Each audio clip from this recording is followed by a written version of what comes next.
Soy Víctor Hugo Vargas y este es tu programa Derecho a tus derechos. ¿Cómo están?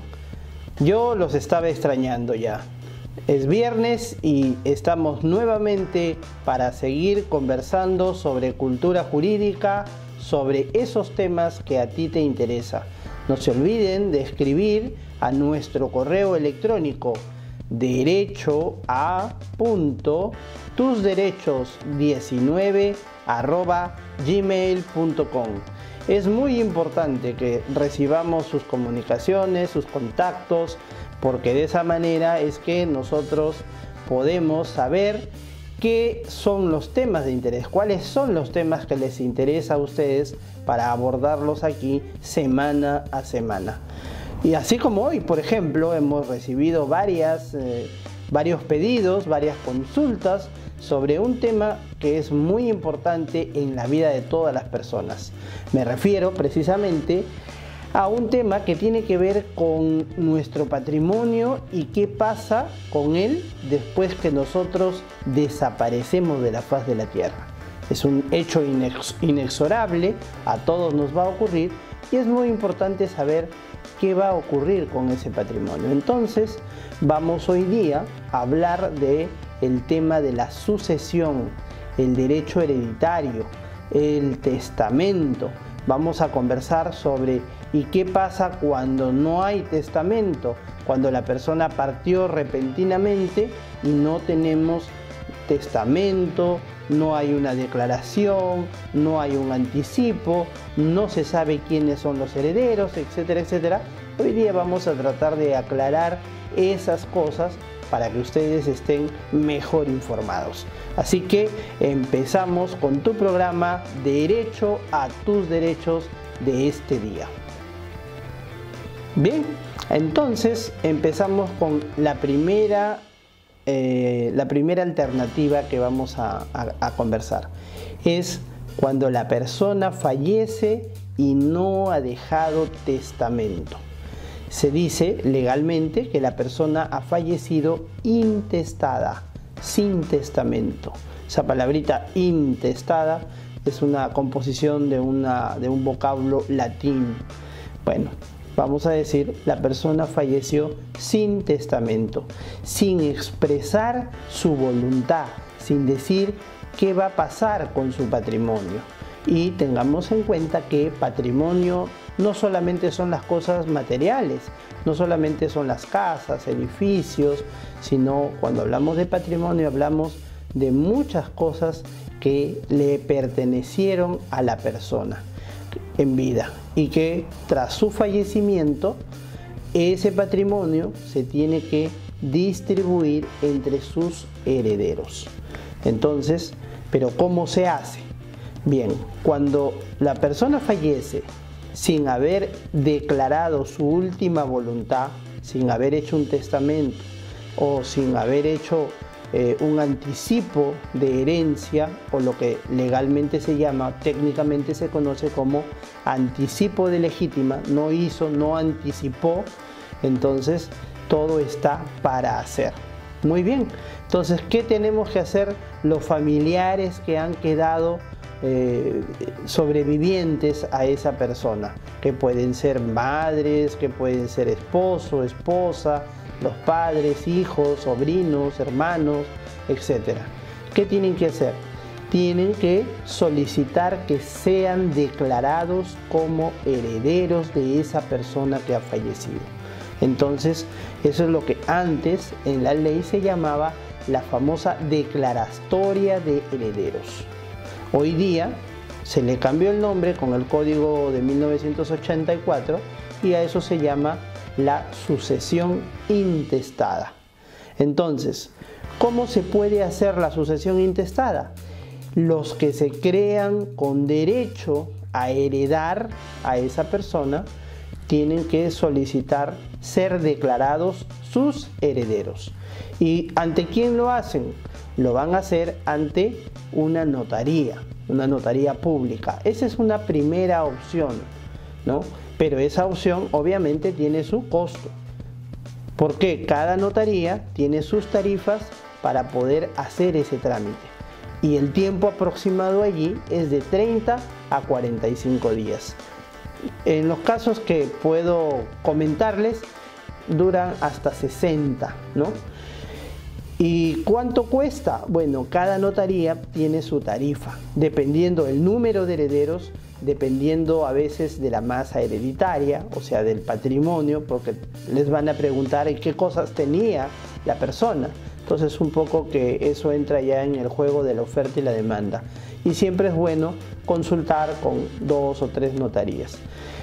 ¿Con qué notaría tengo que hacerlo? Lo tengo que hacer con una notaría de la provincia donde ha fallecido la persona. Por ejemplo, si la persona falleció en Lima y vivió en Lima, su último domicilio es en Lima, tiene que ser con una notaría de Lima.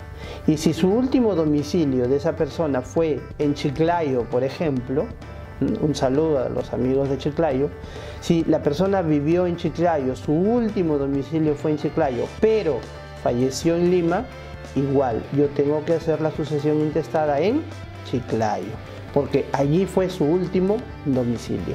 La ley también nos dice que lo podríamos hacer en el lugar donde están la mayor parte de los bienes de esta persona. Entonces ahí yo tengo para elegir, ¿no? Y solamente con una vez que se haga, o sea, si hago en Chiclayo, ya no tengo que hacer en otro lugar. Esa declaración me va a servir para todo el territorio de la República. Entonces, ¿y qué me va a pedir la notaría? La notaría me va a pedir en primer lugar las partidas de nacimiento de los presuntos herederos. De todos los que se consideran con derecho a heredar a la persona que ha fallecido, tienen que entregar a la notaría la partida de nacimiento. Y eso es muy importante, porque la partida de nacimiento va a acreditar ¿qué cosa?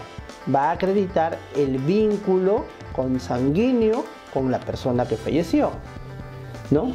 Si es padre, si hay un vínculo de paternidad, o un vínculo de hermanidad, un vínculo de primero, segundo, tercer grado, eso va a acreditar la partida de nacimiento. Y es muy importante que la partida no tenga errores, ¿ya? Hoy en día los notarios, las autoridades que tienen que ver con los registros públicos y todo esto, están siendo muy exigentes con el tema de que la partida tiene que estar bien hecha, que no debe haber errores.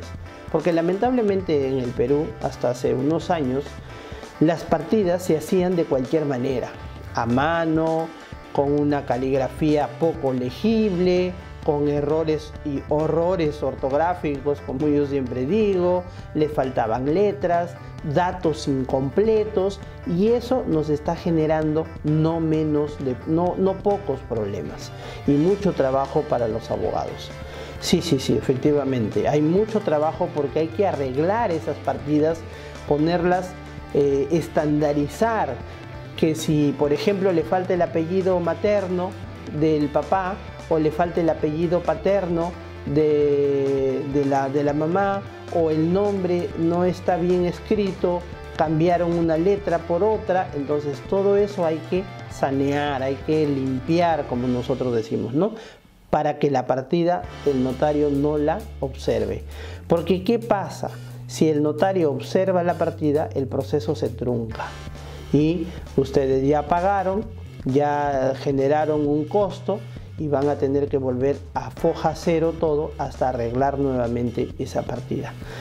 ¿Qué otras cosas más nos va a pedir la notaría? Nos va a pedir obviamente la partida de defunción de la persona, y esa partida también hay que revisarla, que esté correctamente, porque a veces ocurre cuando el fallecimiento es así de pronto, o a veces no hemos estado preparados, o la declaración del fallecimiento la hacen otras personas, a veces consignan los datos al revés, el apellido materno primero y después el apellido paterno, y hay problemas a la hora de hacer este trámite. Entonces hay que también revisar bien la partida, el acta de defunción, para que esté correctamente expedida.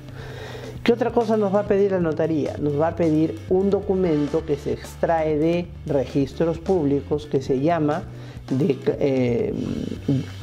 certificado negativo de sucesión intestada. Y eso con la finalidad de que acreditemos que esa persona nadie ha hecho antes otra declaración. O sea que todavía no se ha hecho una sucesión intestada. Entonces, ¿eso quién lo emite? Los registros públicos. Y el trámite es rapidísimo. En algunos casos lo emiten de un día para otro o a veces en el mismo día. Porque es simplemente verificar en la base de datos y emiten el certificado negativo de sucesión intestada. Otro documento más que nos piden ahí es el certificado negativo de testamento, para que se acredite que esa persona que falleció no tenía un testamento inscrito, ¿no? Un testamento inscrito. ¿Por qué?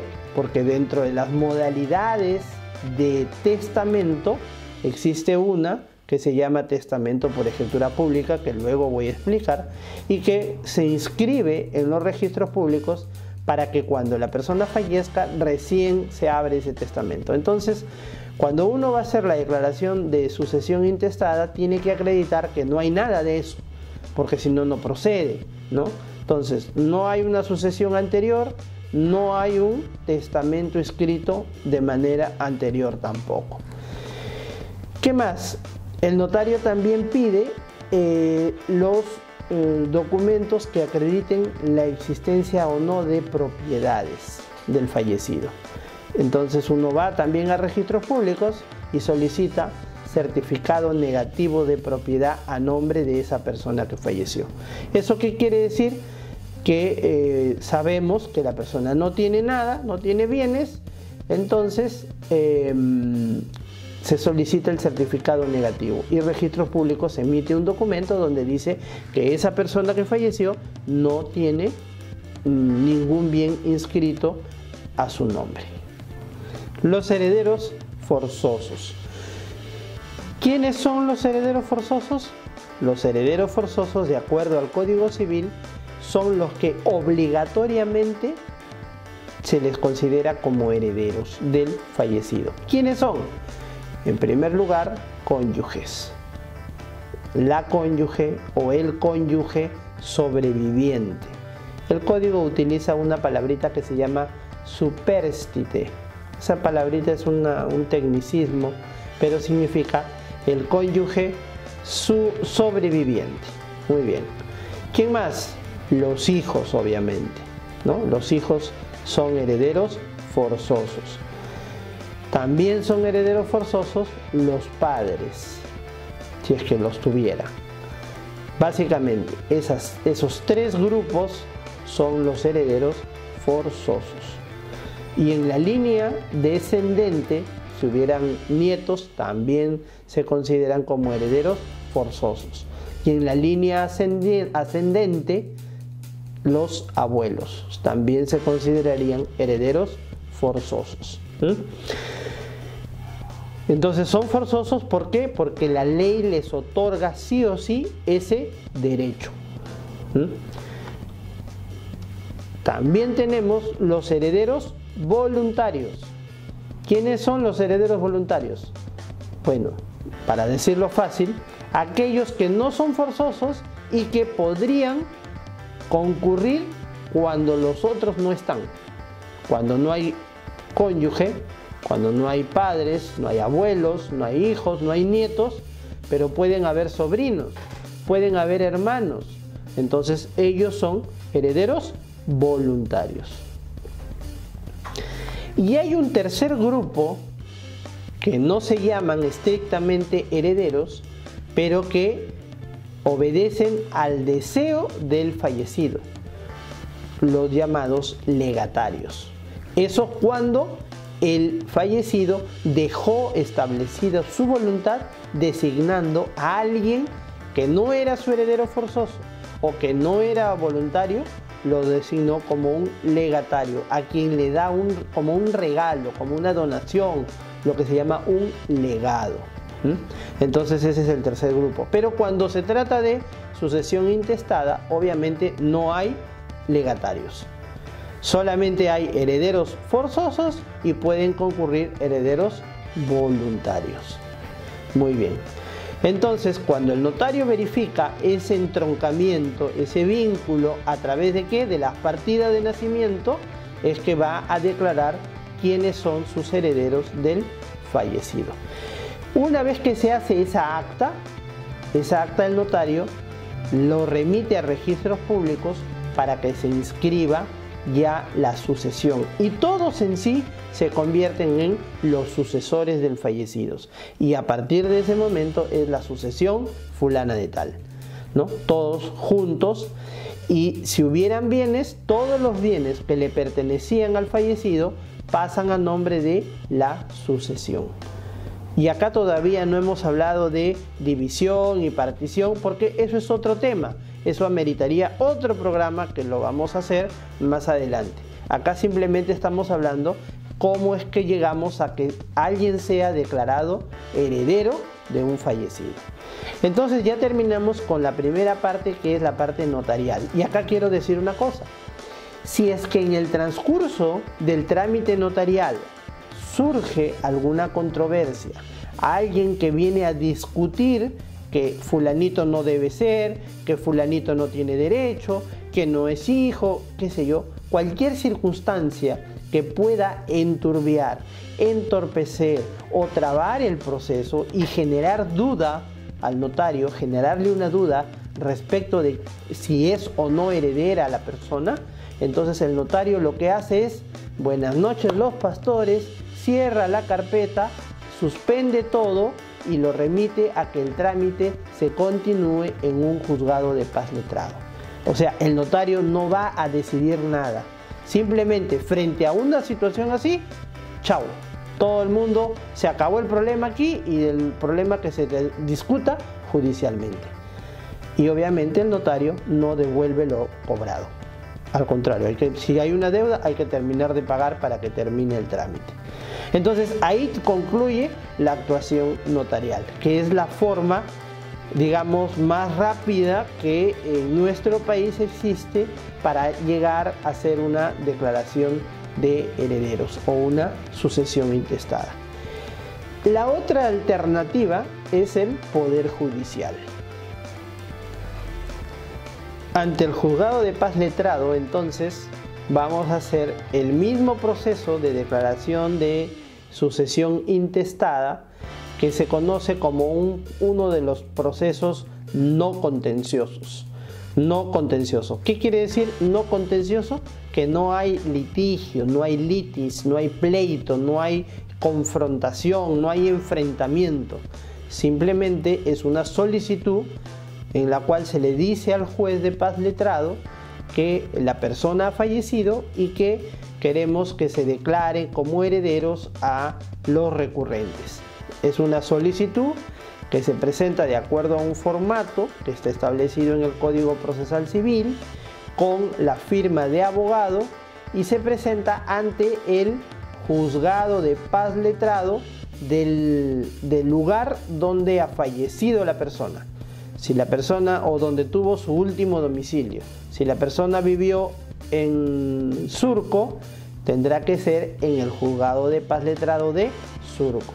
Si la persona tuvo su último domicilio en el distrito del RIMAC, tendrá que ser el trámite ante el juzgado de paz letrado del RIMAC. Si la persona vivió por ejemplo, en el distrito de Magdalena, allí tendrá que ser. Entonces es en el juzgado de paz letrado del distrito donde vivió la persona.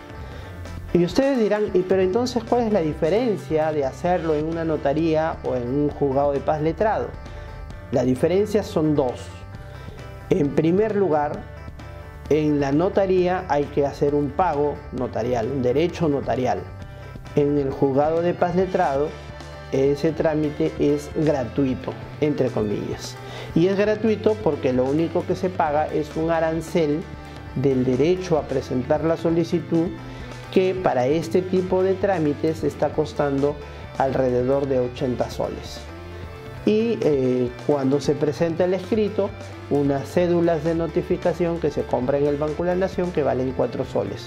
Entonces eso no es muy caro. Entonces ese trámite generalmente se recomienda para los casos donde no hay muchos recursos y se puede esperar un poco más de tiempo, porque obviamente con la carga procesal enorme que tienen los juzgados, el trámite puede tardar de 3 a 6 meses o a 8 meses.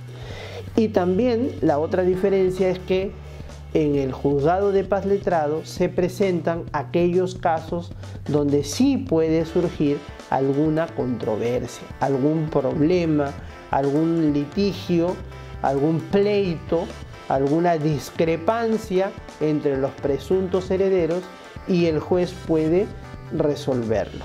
También con sus limitaciones, porque el proceso no es específicamente para discutir el derecho, sino más bien para declarar un derecho, que son dos cosas diferentes.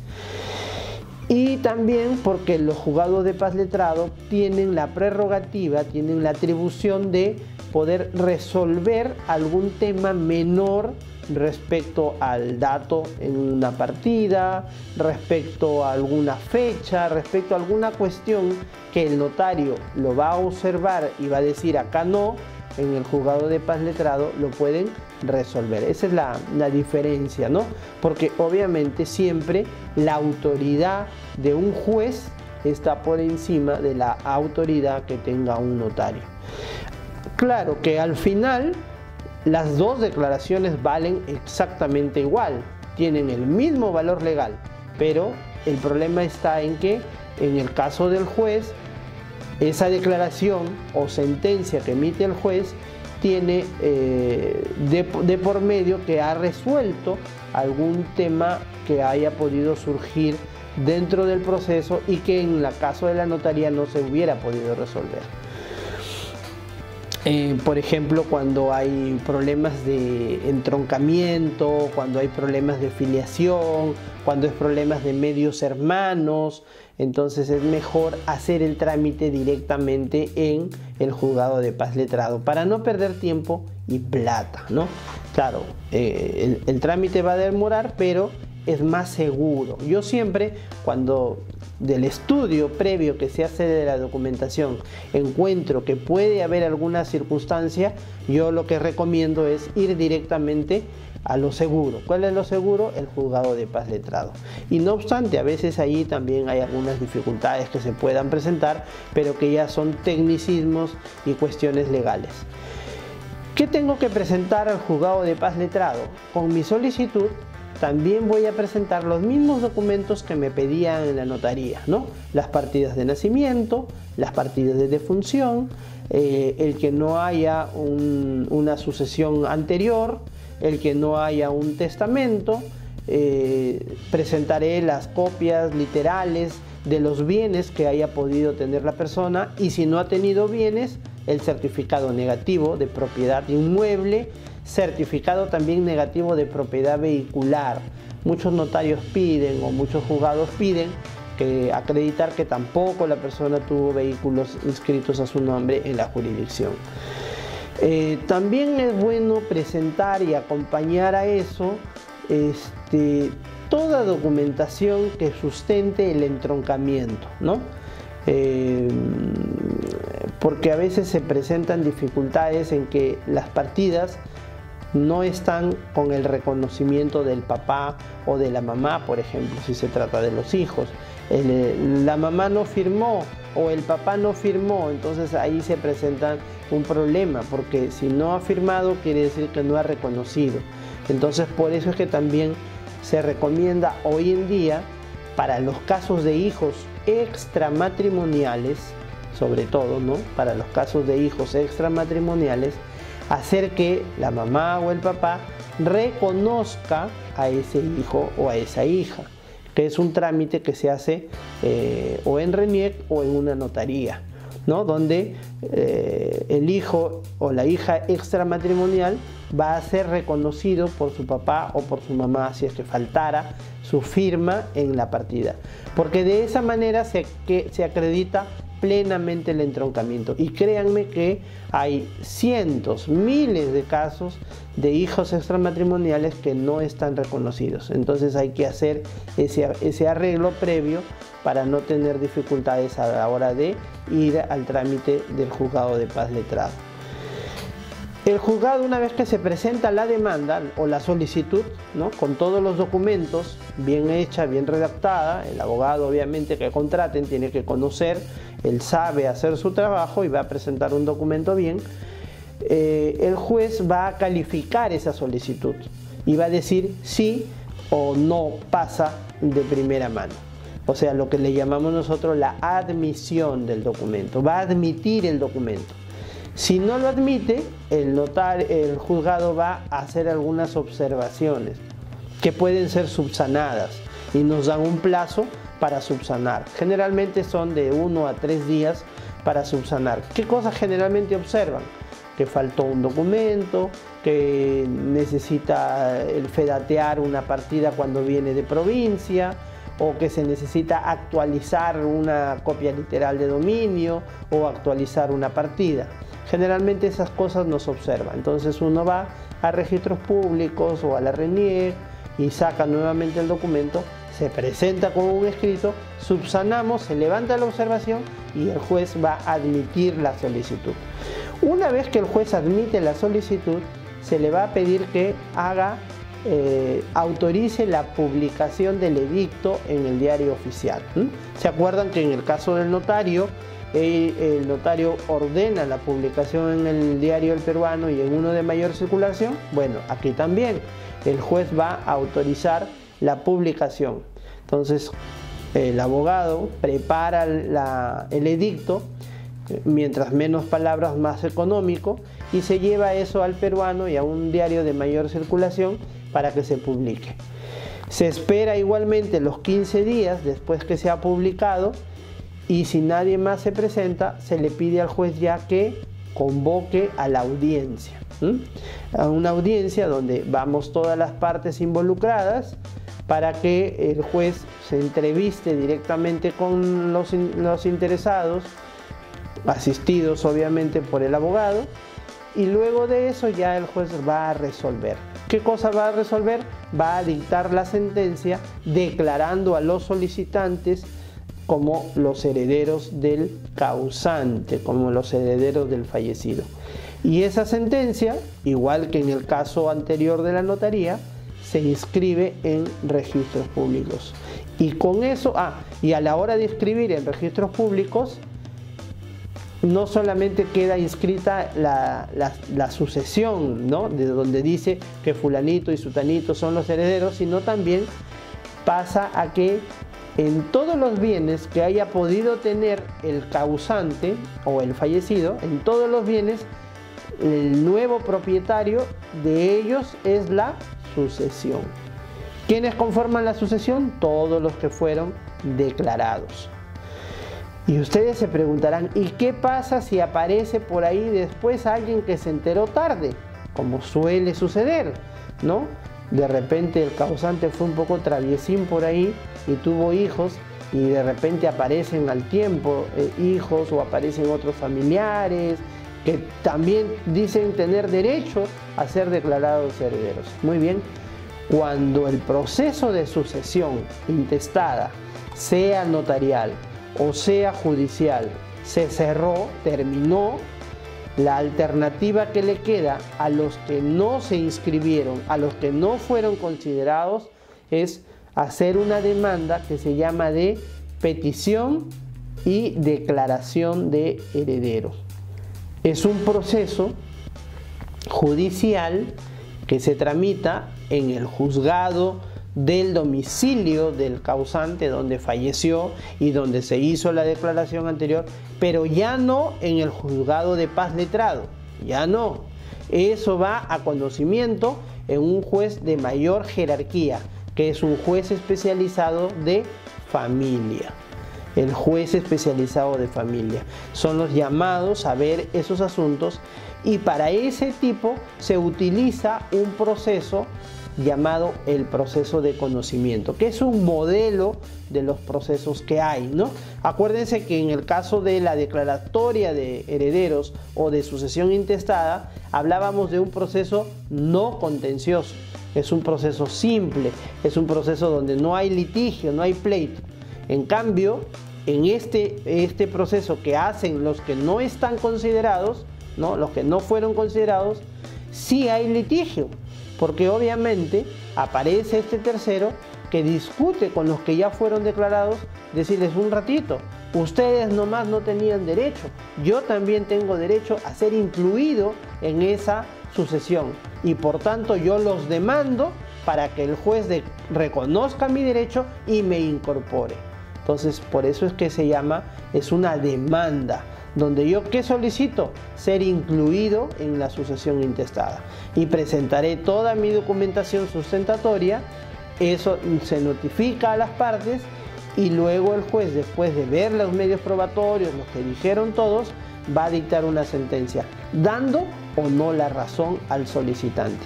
Si le da la razón, mandará que se inscriba o que se agregue a la sucesión intestada a esta persona que también va a formar parte de la sucesión. Si no es así, si considera que no tiene derecho, también en la resolución, en la sentencia le va a decir, y la persona que puede hacer, podrá apelar a una segunda instancia donde se revise el caso. Si en la segunda instancia le dan la razón, se manda a inscribir. Y si no le dan la razón, el asunto prácticamente ahí concluye.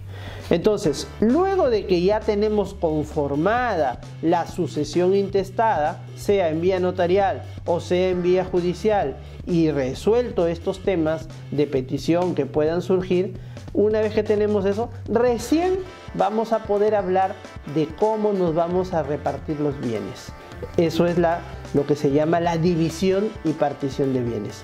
Y eso se los voy a explicar en un próximo programa. Amigos, ya estamos llegando al final.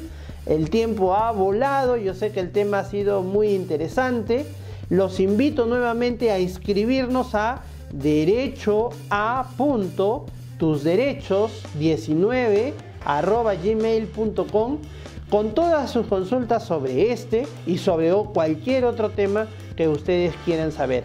Que aquí en este programa Derecho a tus Derechos, ustedes serán bien informados, porque hecha la ley no hay trampa. Y conmigo será hasta la próxima. Muchas gracias.